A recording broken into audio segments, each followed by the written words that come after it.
Nashik ring road प्रकल्पातील अडथळे दूर होऊ लागले असून मे महिन्यापासून प्रत्यक्ष कामाला सुरुवात होण्याची शक्यता आहे। सिंहस्थ कुंभमेळ्याच्या पार्श्वभूमीवर हा मार्ग वाहतूक व्यवस्थेसाठी महत्त्वाचा ठरणार आहे। अहिल्यानगर जिल्ह्यातील पारनेर तालुक्यात एका गावात अल्पवयीन मुलीवर अत्याचार केल्याप्रकरणी कीर्तनकाराविरुद्ध गुन्हा दाखल झाल्याने गावात संताप व्यक्त करण्यात आलाय। या घटनेच्या निषेधार्थ ग्रामस्थांनी गाव बंद ठेवत आंदोलन छेडलंय। जळगाव जिल्ह्यातील पाळधी ते तरसोद बाह्यवळण मार्गावरील रेल्वे उड्डाण पूल अपूर्ण कामामुळे धोकादायक ठरत आहे। कमी उंचीचे कठडे असल्याने वाहनधारकांना अपघाताचा मोठा धोका निर्माण झालाय। धुळे जिल्ह्यात महिलांसाठी घरबसल्या तक्रार नोंदवण्याची नवी सुविधा सुरू करण्यात आली आहे। या सुविधेमुळे महिलांना कोणत्याही भीतीशिवाय तक्रार करता येणार असून त्यावर तातडीने कारवाई होणार आहे।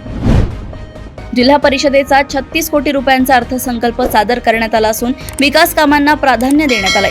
आरोग्य, शिक्षण आणि पाणी पुरवठा यासाठी विशेष तरतूद करण्यात आली आहे।